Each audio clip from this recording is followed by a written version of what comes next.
Hello नीलम, कहो कैसी हो? राजीव, तुमसे एक जरूरी बात करनी है। या? रामलाल श्यामलाल के पास हम दोनों की कुछ तस्वीरें हैं और वो हमें ब्लैकमेल करना चाहता है। ठीक है, तुम घर पहुंचो, मैं अभी।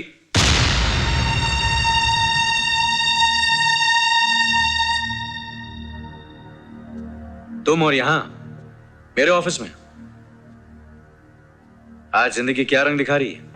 मैं अपने आप को बेचने आई हूँ। मुझे तुम्हारा सौदा मंजूर है। तुमने मौसी को एक रात के लिए 5 लाख रुपए दिए थे। मैं हाजिर हूं, अपनी मुराद पूरी कर लो। तुम जीत गए और मैं हार गई। लेकिन अचानक तुमने अपना इरादा कैसे बदल दिया? अमर का एक्सीडेंट हुआ है, वो अस्पताल में है। डॉक्टर्स ने कहा है उनके दिमाग का ऑपरेशन नहीं हुआ तो वो बच नहीं पाएंगे। मुझे उन्हें किसी भी कीमत पर बचाना है। मेरे पास और दूसरा कोई रास्ता नहीं है। मैं अपनी इज्जत का सौदा करने के लिए तैयार हूं। उसके बाद क्या होगा जब अमर को तुम्हारे सौदे के बारे में पता चलेगा?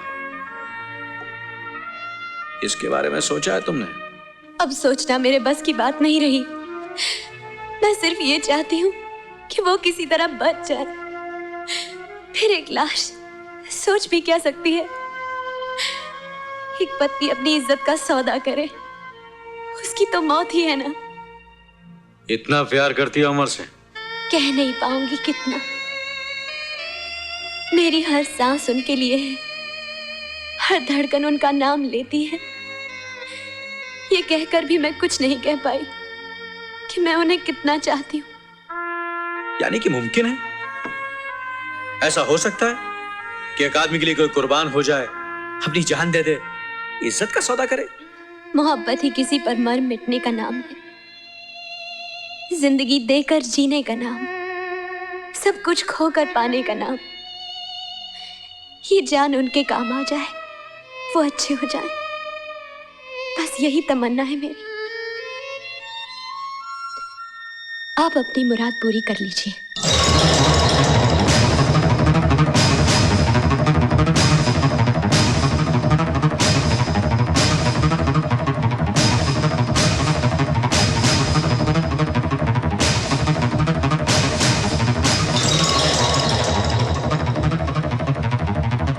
ये लो 5 लाख रुपए।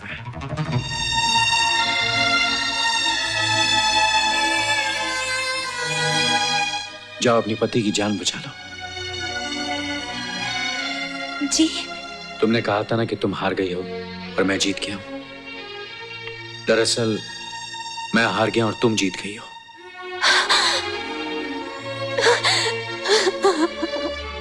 जाओ, देर ना करो।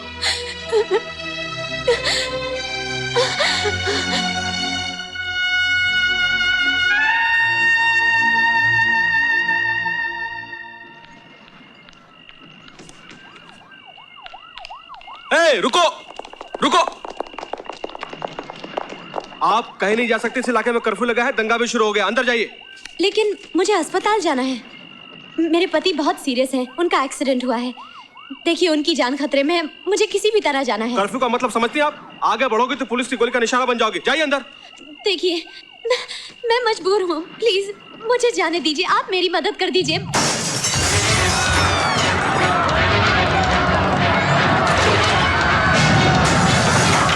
देख क्या रही है? चलिए अंदर जाइए।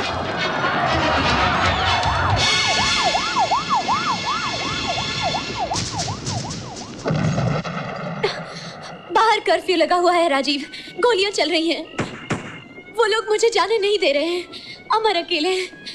कहीं वो। अब मैं क्या करूं? क्या करूं मैं? अपने आप को संभालो सीमा, हिम्मत ना हारो। हॉस्पिटल का नाम क्या है? दयानंद हॉस्पिटल। दयानंद हॉस्पिटल? शायद मैं उसके डीन को जानता हूं। मैं अभी उनसे बात करता हूं।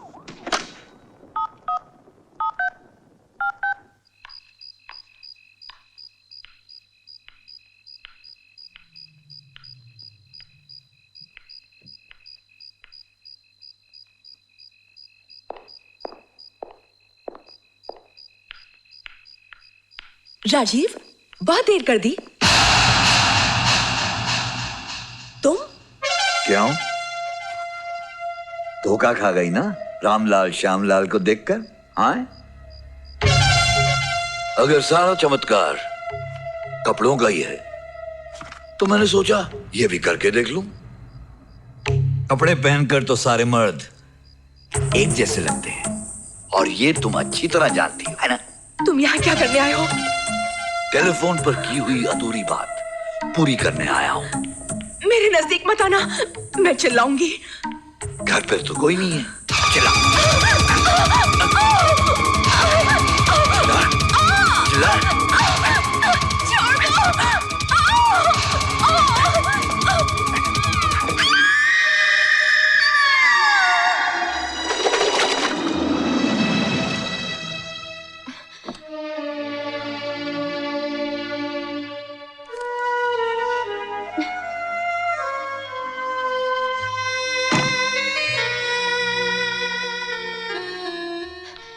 डॉक्टर साहब, वो सीमा जी, ऑपरेशन चल रहा है but everything is under control. हौसला रखिए।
अमर, अमर,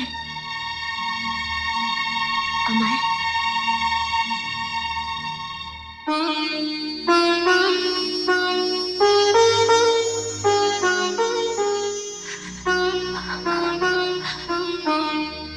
अमर, कितने दिन, कितनी रातें मैंने तुम्हारे सराहने गुजारी हैं कि कब तुम आंखें खोलोगे, कब तुम मुझसे बातें करोगे। तुम नहीं जानते अमर, मुझ पर क्या गुजरी है। ये ठीक कह रही है मिस्टर अमर। इन्होंने दिन देखा ना रात, इनके लिए सुबह हुई ना शाम, हर वक्त तुम्हारी फिक्र करती रहती थी। आप बहुत खुश नसीब हैं जो आपको इन जैसी पत्नी मिली है। मौत के मुंह से निकाल कर लाई हैं आपको। अगर ये मौके पर 5 लाख का इंतजाम ना करती तो आपका बचना बिल्कुल नामुमकिन था। भगवान ने मेरी सुन ली, ये अच्छे हो गए हैं और मुझे क्या चाहिए। जी हाँ, मिस्टर अमर अच्छे हो गए हैं, 2 दिन बाद घर जा सकते हैं। Best of luck. सीमा, इतनी बड़ी रकम तुम कहां से लाई? अमर, मैंने तुम्हें पा लिया है बस। कहां से लाई हूं, कैसे लाई हूं, ये जरूरी नहीं है। लेकिन सीमा, 5 लाख रुपए, इतने सारे पैसे कौन दे सकता है तुम्हें? मौसी ने यहाँ वहां से इंतजाम करके दिए हैं। मौसी ने?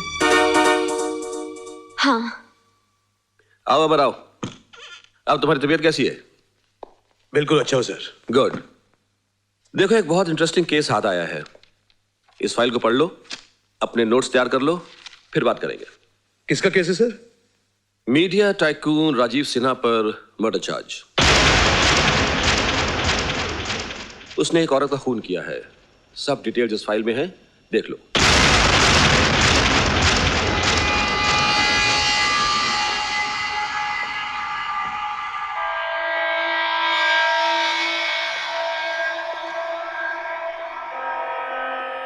राजीव सिन्हा ने किसी लड़की का खून किया। 6 जून। 6 जून की रात को? ये कैसे हो सकता है? हाँ सीमा, ऐसा ही हुआ है। अब ये केस हमारे हाथ में है। अब राजीव सिन्हा को फांसी लगाकर ही रहूंगा। जिंदगी में पहली बार केस लड़ते हुए खुशी महसूस हो रही है सीमा। कहते हैं ना कि भगवान के घर देर है अंधेर नहीं। उसकी लाठी खामोशी से बरसती है। उस शैतान ने हमारी जिंदगी बर्बाद कर दी थी। कितना सताया था हमें, परेशान कर दिया था, जीना मुश्किल कर दिया था हमारा उस हरामखोर ने। लेकिन अब मैं एक एक बात का बदला लूंगा उससे। एक एक बात का बदला लूंगा सीमा।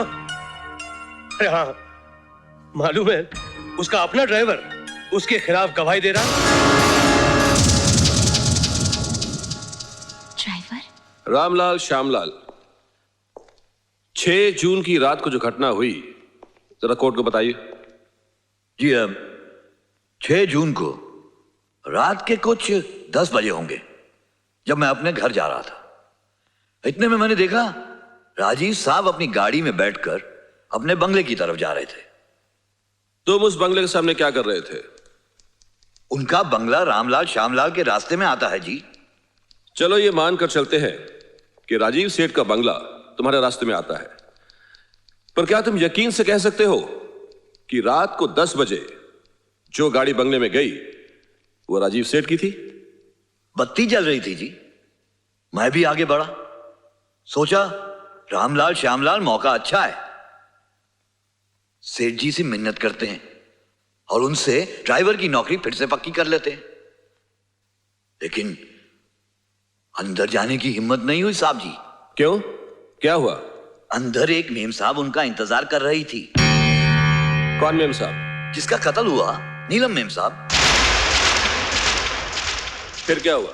अंदर मौसम बहुत खराब था, बहुत गर्मा गर्मी चल रही थी आपस में। मेम साहब चिल्ला चिल्ला कर कह रही थी कि उनके पास कुछ तस्वीरें हैं जो वो दुनिया को दिखाएंगी कि साहब कैसे आदमी हैं। इतने में साहब ने एक जोरदार तमाचा मारा उनके मुंह पर और कहा कि तुम मुझे ब्लैकमेल कर रही हो, मैं तुम्हें एक फूटी कौड़ी नहीं दूंगा। इतने में मेम साहब जोर जोर से चीखने लगी। बस मैं वहां से खिसक गया। मैंने कहा, रामलाल श्यामलाल, ये मौका अच्छा नहीं है नौकरी। सरासर झूठ बोल रहा है ये। योर ऑनर, मैं रात को अपने घर गया ही नहीं था। मैं रात को जा ही नहीं सकता था, क्योंकि 6 जून की रात को मेरे ऑफिस के इलाके में कर्फ्यू था। मैं कर्फ्यू हटने के बाद सुबह गया था। ये आप कैसे कह सकते हैं? आपके पास कोई सबूत है? जी हां, उस वक्त मेरे साथ ऑफिस में एक औरत थी। वो भी कर्फ्यू की वजह से बाहर नहीं जा सकती थी। हम दोनों सारी रात एक साथ थे। कौन थी वो औरत? उनका नाम बताने का कष्ट करेंगे आप? उस औरत का नाम, बोलिए बोलिए, रुक क्यों गए? किसी की इज्जत का सवाल है। इज्जत? किसकी इज्जत का ढिंढोरा पीट रहा है वो?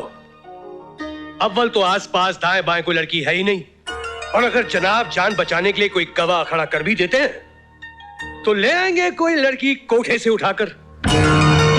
तुम ही बताओ सीमा, कोई शरीफ लड़की उस बदमाश के साथ रात कैसे गुजारेगी? गर्दन फंस गई ना साले की, इसलिए छूट पे आ गया है। मैं तो कहता हूं सीमा, उसे फांसी होगी या कम से कम उम्र कैद।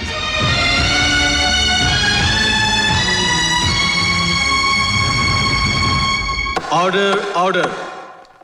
प्रोसिक्यूटर और डिफेंस की दलीलों को सुनकर और गवाहों के बयानात से अदालत इस नतीजे पर पहुंची है कि मिस नीलम मेहता का कत्ल राजीव सिन्हा ने किया है। Your honour, yes. फैसला सुनाने से पहले मैं अपने एक गवाह को पेश करना चाहूंगा जो अपनी मर्जी से सामने आ रहा है, और मैं समझता हूं कि वो सारे केस का रुख बदल देगा। इसलिए इंसाफ की खातिर मैं अदालत से अपील करता हूं कि उस गवाह का बयान सुन लिया जाए। Permission granted. सीमा सक्सेना हाजिर हो।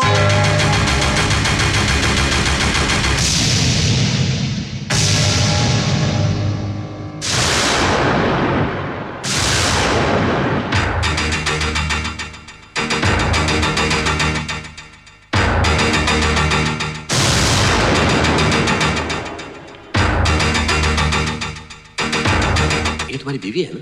मैं गीता की सौगंध खाकर कहती हूँ, जो कहूंगी सच कहूंगी, सच के सिवा कुछ नहीं कहूंगी।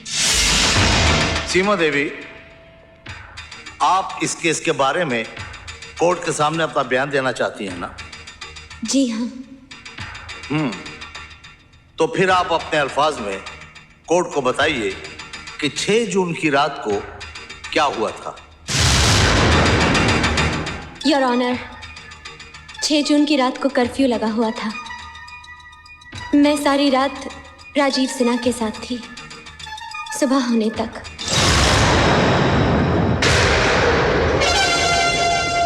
आप सोच समझकर अपने होशो हवास में बोल रही हैं?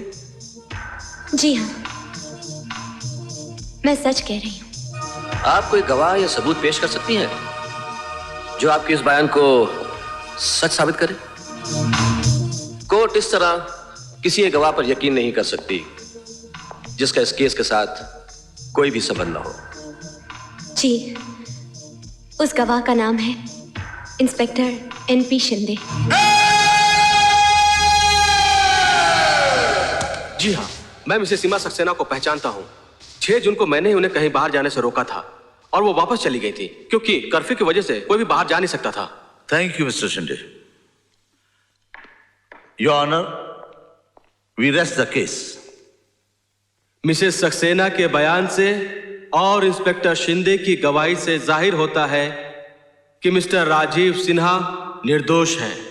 इन्हें कोर्ट बाइज्जत बरी करती है और झूठा इल्जाम लगाने के लिए कोर्ट रामलाल श्यामलाल पर मुकदमा चलाने का हुक्म देती है।